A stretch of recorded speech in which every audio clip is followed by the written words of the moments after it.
علی بھی اگلا سوال ایک اسلامی بہن کی طرف سے ہے. میں وزن کم کرنا چاہتی ہوں اور رمضان کے چھوٹے ہوئے روزوں کی قضا بھی ابھی باقی ہے.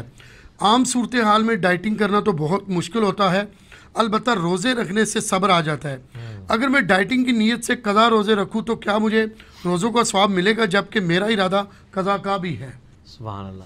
میں تو یعنی اس کو اپریشیٹ ہی کروں گا کہ یعنی اللہ نے ان کے دماغ میں بات ڈالی ہے چلو کہ روزے رکھیں، کوئی اور راستہ اختیار نہیں کیا. رہا ثواب والا معاملہ، تو ثواب اس صورت میں ملے گا اگر ان کی پرائمری نیت روزے کی قضا کی ہوگی اور اس میں ساتھ ایک بینیفٹ لینا چاہ رہے ہیں وہ ڈائٹنگ والا. لیکن اگر نیت صرف ڈائٹنگ کی ہے، روزے کی نیت کوئی نہیں ہے، تو پھر یہ معاملہ مشکل ہو جائے گا. لیکن اس میں میں یہ نہیں کہتا کہ ثواب نہیں ملے گا، فرض ضرور ادا ہو جائے گا. ایکسٹرا آرڈنری ثواب ہو سکتا ہے مل جائے، ہو سکتا ہے نہ ملے. آپ سوچ رہے ہوں گے ملنے والی کیا گارنٹی ہے؟ زیادہ تر تو ویسے اس پہ جذباتی جواب دیں گے، جی ڈائٹنگ کی نیت ہے، روزے کا ثواب. اس کو سپورٹیو ایک حدیث ہے مسلم شریف کی. آپ علیہ السلام نے فرمایا کہ لا الہ الا اللہ بھی کہنا صدقہ ہے، سبحان اللہ بھی صدقہ ہے، اللہ اکبر بھی صدقہ ہے، راستے سے تکلیف دہ چیز کو دور کر دینا بھی صدقہ ہے، اور تمہارا اپنی بیویوں کے منہ میں، اپنی اولاد کے منہ میں لقمہ ڈالنا بھی صدقہ ہے، اور تمہارا اپنی بیوی سے ازدواجی تعلق قائم کرنا بھی صدقہ ہے، نیکی کا کام. اب باقی ساری باتیں تو صحیح سمجھ آ رہی ہیں، صحابہ کرام کو بھی صحیح. ان آخری بات جو ہے نا یہ بڑی عجیب و غریب تھی. صحابہ نے کہا یا رسول اللہ یہ بیویوں کے ساتھ جو تعلق قائم کرنا ہے یہ تو خالصتاً یعنی ایک جذبہ ہے، ایک جس کو آپ کہہ لیں یا آپ اس کو کوڈ ورڈز میں کہتے ہیں ایک ٹوٹلی ایک حیوان کے اندر بھی وہ جذبہ موجود ہے. اس کے اوپر ثواب کیسے ہو گیا؟ ظاہر ہے روٹی کسی کو کھلائی مسکین کو کھلانے کا ثواب ہی ہے، تو بیوی بچوں کو کھلانے کا بھی ثواب ہوگا. سبحان اللہ الحمدللہ بھی. یہ جو ازدواجی تعلق قائم کرنا ہے میاں بیوی کا، اس پہ کسی مرد کو ثواب کیوں ملے گا، کسی عورت کو ثواب کیوں ملے گا؟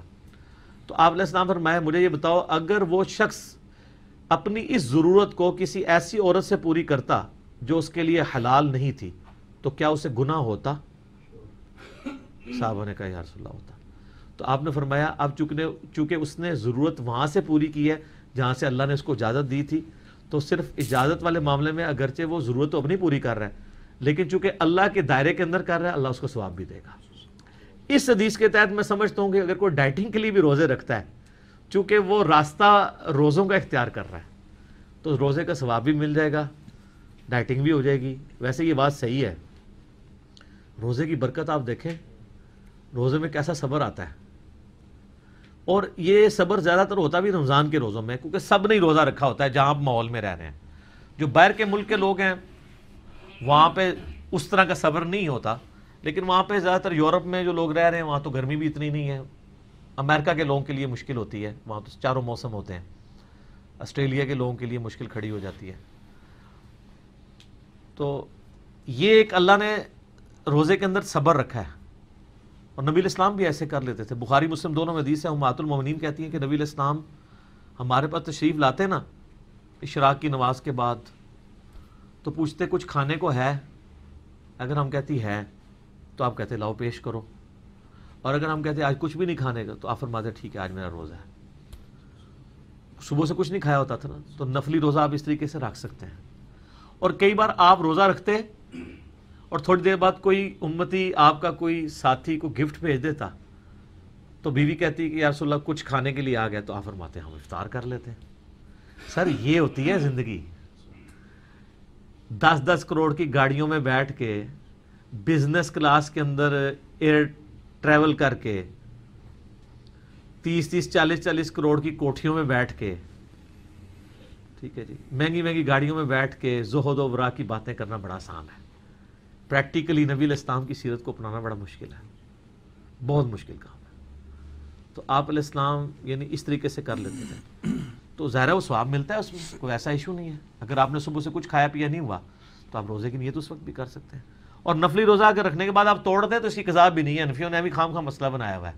ان کے مسئلے تو اتنے عجیب ہیں، وہ کہتے ہیں جو ان کی نظر میں کہ اگر کسی پہ قربانی واجب تھی اور اس نے قربانی کے لیے جانور خریدا اور وہ جانور مر گیا یا چوری ہو گیا، اسے نیا جانور لینے کی ضرورت نہیں ہے. اور اگر کسی پہ قربانی واجب نہیں تھی،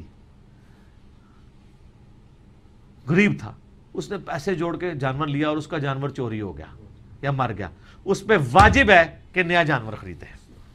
استغفر اللہ پڑھنے بزرگوں کی خدمات ہے اسلام میں۔ فتاوی عالمگیریہ 1400 علماء نے بیٹھ کے امت کے ساتھ کیا ہے، انورٹڈ کامہ میں جو وہ کہتے ہیں لاجک اس کی ہے کہ اس پہ واجب نہیں تھا، اس نے کیوں اپنے اوپر واجب کروایا ہے خود۔ نفلی روزے میں وہ یہی کہتے ہیں کہ نفلی روزہ اگر کوئی توڑ دے گا نا تو وہ اس کو روزہ رکھنا پڑے گا، حالانکہ وہ ہے ہی خود نفلی تھا، تو کیوں رکھنا پڑے گا؟ وہ کہتے ہیں اس نے رکھا کیوں؟ تاکہ آندہ کوئی رکھے ہی نہ۔ ایون ان کے نزدیک یہ بھی ہے کہ آپ اگر نفلی نماز پڑھ رہے ہیں نا اور آپ نے وہ توڑ دی تو وہ نفل پڑھنے آپ پہ واجب ہے، اگر ویسے نہ پڑھتے تو کوئی گناہ نہیں تھا۔ یعنی اگر زور کی پہلی 4 سنتے کوئی کبھی کبھار چھوڑ دے تو وہ کہتے ہیں کوئی گناہ نہیں، لیکن وہ پڑھ رہے تھے ساتھ اقامت ہوئی، فرض کھڑا ہوا، مجبوراً آپ کو توڑنی پڑ گئی، تو یہ والی آپ کو پڑھنی پڑیں گی، یا واجب ہو چکی ہیں۔ جو چیز انیشلی مستحب یا نفل یا سنت تھی وہ واجب بن جاتی ہے۔ جناب آپ دیکھ لیں کتنا مشکل ہے یہ معاملہ۔ تو کس کس طریقے سے پھر امام بخاری کو ان چیزوں پہ جگہ جگہ نا پھر وہ ان کو نا سٹرائک لگانی پڑی۔ امام بخاری نے باب باندھا صحیح بخاری میں کہ اگر کسی شخص کی عمرے کی نیت نہ ہو اور وہ بغیر احرام کے حرم مکہ میں داخل ہو جائے تو کوئی حرج نہیں، اور حدیث لے کے آئے کہ نبی علیہ السلام فتح مکہ کے موقع پہ اس حال میں داخل ہوئے کہ آپ نے احرام نہیں پہنا ہوا تھا، آپ کے سر پہ خود تھا۔ الحمدللہ یہدیکم اللہ ویصلح بالکم۔ اور ایک روایت میں آتا ہے کالی پگڑی باندھی ہوئی تھی اور 2 شملے آپ نے چھوڑے ہوئے تھے، مسلم شریف میں یہ آتا ہے۔ تو امام بخاری نے اس پہ باب باندھا ہے کہ چونکہ نبی علیہ السلام نے عمرے کی نیت نہیں کی ہوئی تھی، لہٰذا آپ نے یہ بتایا کہ کوئی شخص حرم مکہ میں بغیر عمرے کی نیت کے بھی داخل ہو سکتا ہے، یہ جائز ہے۔ اس کے ذریعے انہوں نے حنفیوں کا رد کیا۔ حنفیوں کا موقف یہ ہے کہ جو بندہ بھی مکے میں داخل ہوگا اس پہ واجب ہے کہ وہ احرام باندھ کے ہی داخل ہو، چاہے اس کی عمرے کی نیت ہے یا نہیں ہے، عمرہ اس پہ آٹومیٹکلی میقات کراس کرنے سے واجب ہو جاتا ہے۔ اور امام بخاری نے یہ باب باندھا کہ نبی علیہ السلام نے میقات کراس کیا، آپ مدینہ سے مکے آئے تھے، اور آپ علیہ السلام نے جو ہے وہ بغیر احرام کے کراس کیا۔ اس بات کا ثبوت ہے کہ یہ واجب کوئی نہیں ہے، نفلی عبادت ہے، آپ کی مرضی کر لینا کریں۔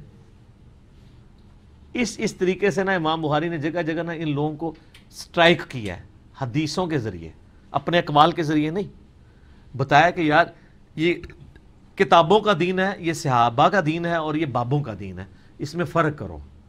یہ اس طرح مسائل نہیں ہیں جس طرح تم نے اپنے ماننے والوں کو پروپیگیٹ کیے ہوئے ہیں۔ کوئی خام خواہ ایک چیز جو نفلی عبادت ہے اس کو واجب بنا دیتے ہیں کہ چونکہ اب اس نے میقات کراس کیا اب یہ کرے گا ہی کرے گا۔ کیوں کرے گا؟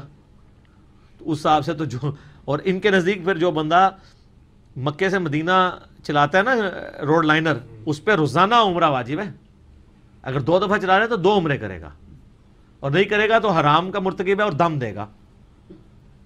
تو پھر بکرا دینے تو بہتر ہے عمرہ ہی بندہ کر لے، اتنا مہنگا ہے وہاں پہ بکرے۔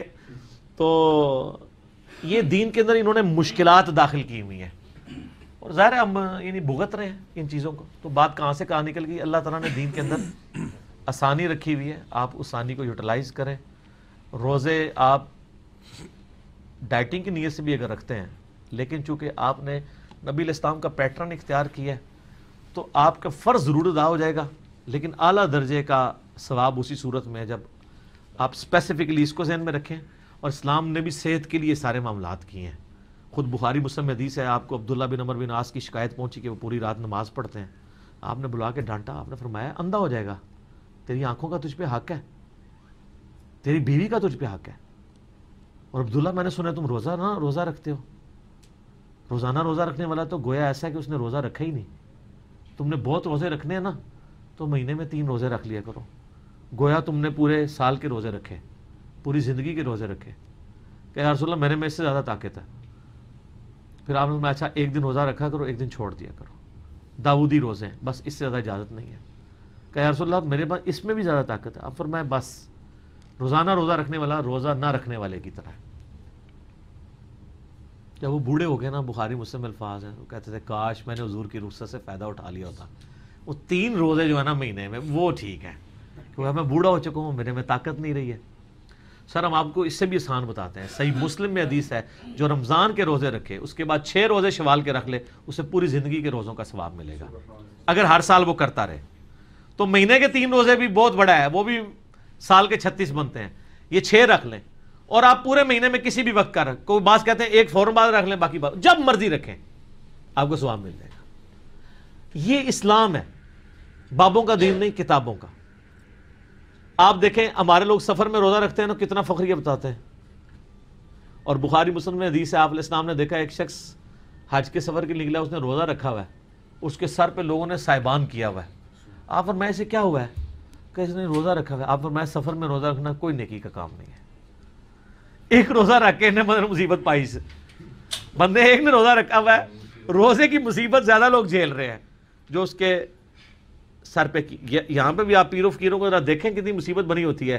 کسی گھر میں چلے جائیں, کسی مسجد میں داخل ہو جائیں, افراتفری مچ جاتی ہے.